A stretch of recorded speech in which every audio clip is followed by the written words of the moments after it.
వడోదరాలో జరిగిన తొలి వన్డేలో టీమిండియా గ్రాండ్ విక్టరీ సాధించింది. 4 వికెట్ల తేడాతో న్యూజిలాండ్పై గెలిచింది భారత్.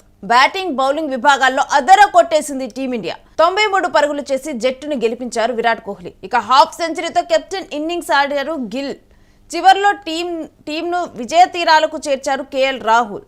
ఇక హర్షిత్ రాణా కూడా దీనికి తోడ్పాటయ్యారు. 4 వికెట్లు తీసి భారత్ ను భయపెట్టారు జెమీసన్. 3 వన్డేల సిరీస్ లో 1-0తో ఆధిక్యంలో ఇప్పుడు భారత్ ఉంది. తొలి వన్డేలో రికార్డులు సృష్టించారు విరాట్ కోహ్లీ. ఇంటర్నేషనల్ క్రికెట్ లో అత్యధిక పరుగులు చేసిన రెండో ప్లేయర్ గా విరాట్ కోహ్లీ ఈ మ్యాచ్ లో ఒక రికార్డును సొంతం చేసుకున్నారు. ఇక 28,000 పరుగులతో సచిన్ తరువాత స్థానంలో రన్ మెషిన్ గా ఇప్పుడు విరాట్ కోహ్లీ నిలిచారు. సచిన్ అరుదైన రికార్డును బ్రేక్ చేశారు కోహ్లీ. ఇక అత్యంత వేగంగా 28,000 రన్స్ చేసిన ప్లేయర్గా కోహ్లీ. సచిన్ 644 ఇన్నింగ్స్లో 28,000 పరుగులు చేస్తే 624 ఇన్నింగ్స్లోనే కోహ్లీ 28,000 రన్స్ చేశారు. ఇక ఈ విధంగా కూడా ఈ మ్యాచ్లో కోహ్లీ 2 రికార్డులను సొంతం చేసుకున్నారు. ఇక మన ప్లేయర్స్ అయితే ఈ మ్యాచ్లో అదర కొట్టారని చూడాలి. గిల్ కూడా హాఫ్ సెంచరీ చేశారు. ఇక ఈ విధంగా కూడా ఈ మ్యాచ్ చాలా జోరుగా సాగిందని చెప్పాలి. దీనికి సంబంధించిన పూర్తి డీటెయిల్స్ మా ప్రతినిధి వెంకట్ అడిగి తెలుసుకుందాం. స్పోర్ట్స్ అనలిస్ట్తో మాట్లాడదాం. హలో వెంకట్, న్యూజిలాండ్ మ్యాచ్లో మన వాళ్ళు అద్దరగొట్టినట్లు తెలుస్తోంది. ఏంటి ఈ మ్యాచ్ అనాలిసిస్? ఈ మ్యాచ్ ఎప్పటి నుంచి ఎదురు చూస్తున్నటువంటి న్యూజిలాండ్ సిరీస్ దాదాపుగా ఒక 20 రోజుల వరకు గ్యాప్ వచ్చినటువంటి పరిస్థితి ఉంది. 20 రోజులు ఇప్పుడు విరాట్ కోహ్లీ, రోహిత్ శర్మ వీళ్ళిద్దరు కూడా బరిలో దిగడంతో కొంత ఉత్కంఠ అయితే నెలకొన్నటువంటి పరిస్థితి ఉంది. ఈ నేపథ్యంలోనే కొంత ఈ మ్యాచ్ కి సంబంధించి అటు క్రికెట్ అభిమానులు కూడా భారీగా మైదానాన్ని తరలి రావడం, అదే విధంగా ఇటు విరాట్ కోహ్లీ, రోహిత్ శర్మ కొంత మెరుపులు అలాగే ఆఖరిలో కేఎల్ రాహుల్ ఆటతీరు కానీ, శ్రేయస్ అయ్యర్ ఆటతీరు కానీ చాలా అద్భుతంగా ఉన్నాయని చెప్పాలి. ఇక కెప్టెన్ గిల్ కూడా కొంతకాలంగా విఫలమవుతూ వస్తున్నాడు. ఇప్పుడు అతను కూడా కొంత ఫామ్ లోకి వచ్చినట్టు కనపడింది.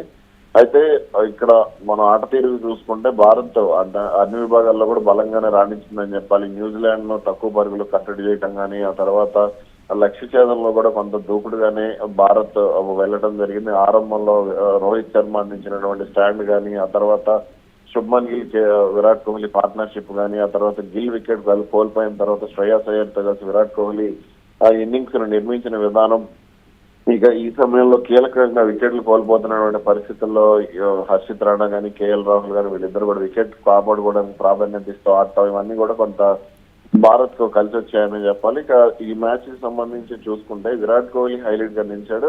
అతను రికార్డుల సంగతి అనేది విరాట్ కోహ్లీ రికార్డుల రారాజు అనేది మరోసారి నిరూపితమైంది. అతి తక్కువ మ్యాచ్ల్లోనే దాదాపు 600 మ్యాచ్ల్లోనే అతను 620 మ్యాచ్ల్లో ఇన్నింగ్స్లోనే అతను 28,000 పరుగులు అంతర్జాతీయ క్రికెట్ లో చేయడం జరిగింది. ఇంకా సచిన్ కంటే కూడా అత్యంత వేగంగా చేశాడు.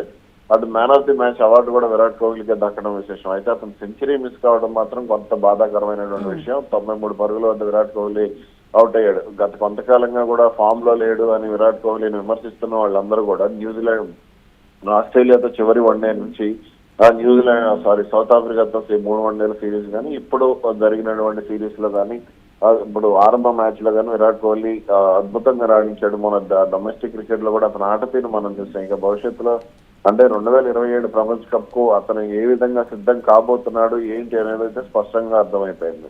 అయితే వెంకట్, ఈ మ్యాచ్ మధ్యలో జెమీసన్ కొంత భయపెట్టారనుకోవాలా? ఖచ్చితంగా జేమిసన్ బౌలింగ్ ఎప్పుడు కూడా ప్రమాదకరంగానే ఉంటుంది. న్యూజిలాండ్ బౌలింగ్ అతను ఓపెనింగ్ స్పెల్ కూడా అతనే వేసాడు కాబట్టి కొత్త బంతితో కూడా కొంత ఇబ్బంది పెట్టాడు. అటు రోహిత్ శర్మ ఆరంభంలో శుభ్మన్ గిల్ కానీ, రోహిత్ శర్మ కానీ పరుగులు చేయడానికి కొంత ఇబ్బంది పడినటువంటి పరిస్థితి ఉంది. కానీ ఆ తర్వాత వాళ్ళిద్దరు దూకుడు కాటుంది అనేది. కానీ విరాట్ కోహ్లీని జేమిసన్ అవుట్ చేయడం, ఆ తర్వాత కొంత ఫ్యాన్స్ కొంత హర్ట్ అయ్యారు. అతని బౌలింగ్ లో ముందు నుంచి కూడా మంచి పస ఉంటుంది. అదే ఇప్పుడు టీమ్ ని బౌలింగ్ యూనిట్ మొత్తాన్ని కూడా అతనే లీడ్ చేశాడని చెప్పాలి. కాబట్టి ఇప్పుడు రాబోయే మ్యాచ్ లో కూడా అతను కొంత కీలకంగా మారే అవకాశం ఉంది. మరొకటి ఏంటంటే గిల్ ఆట తీరు. గిల్ ఈసారి మంచిగా కూడా ఆట తీరు కనబడుస్తున్నారు అని చూడాలా? గిల్ ఇప్పుడు అంటే గిల్ నిరూపించుకోవాలి అని అంటే మనం కూడా మాట్లాడుతున్నప్పుడు అంతర్జాతీయ క్రికెట్ లో ఉన్నప్పుడు సీనియర్ బౌలర్స్ ఎవరైతే ఉంటారో, స్టార్ బౌలర్స్ ఎవరైతే ఉంటారో వాళ్ళ మీద నిరూపించుకోవాల్సిన అవసరం ఉంది. ఆస్ట్రేలియా కానీ లేదంటే ఇతర కంట్రీస్ లో అతను నిరూపించుకుంటే, చైనా కంట్రీస్ లో అతను నిరూపించుకుంటే అతను బాగా ఆడినట్టు కింద లెక్క వస్తుంది. అతను సౌత్ ఆఫ్రికాతో వన్డే సిరీస్ లో దూరం అయ్యాడు.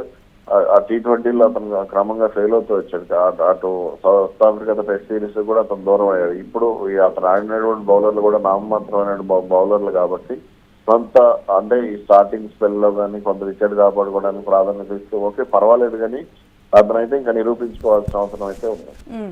వెంకట్, కోహ్లీ విషయం చూసుకుంటే ఈ మ్యాచ్లో 2 రికార్డులు తాను సొంతం చేసుకున్నాడు. ఇదే జోరు కోహ్లీ వన్డే వరల్డ్ కప్ వరకు కొనసాగిస్తారనుకోవాలా?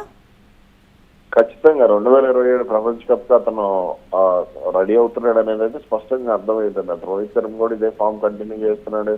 ఇంకా అంటే వాళ్ళిద్దరి విషయంలో మీడియాలో కానీ లేదంటే ఎలక్ట్రానిక్ మీడియా కానీ సోషల్ మీడియాలో కానీ జరుగుతున్నటువంటి ప్రచారానికి వీళ్ళిద్దరూ ఖచ్చితమైనటువంటి సమాధానం అయితే ఇస్తున్నారు అనేది స్పష్టంగా అర్థమైపోయింది. అంటే వాళ్ళిద్దరు పని అయిపోయింది, వాళ్ళిద్దరు టీం కు భారంగా మారారు, సీనియర్లు అవసరం లేదు, జూనియర్లతోనే టీంను నడిపించాలంటూ కూడా ఎవరెవడైతే మాట్లాడాడో వాళ్ళందరికీ కూడా దీనికి సంబంధించి వాళ్ళు ఆట తీరుతోనే సమాధానం చెప్పారు అనేది అయితే స్పష్టంగా చెప్పొచ్చు.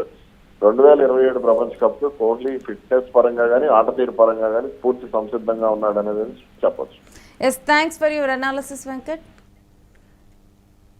ఇక న్యూజిలాండ్తో మ్యాచ్లో కూడా భారత్ ఆటగాళ్ళు ఇరగదీశారని చెప్పాలి. మొత్తం కూడా ఇప్పుడు మనకు చూసుకుంటే కనుక వడోదరాలో జరిగిన తొలి వన్డేలో టీమిండియా ఒక గ్రాండ్ విక్టరీని సొంతం చేసుకుంది. 4 వికెట్ల తేడాతో న్యూజిలాండ్ మీద భారత్ గెలిచింది.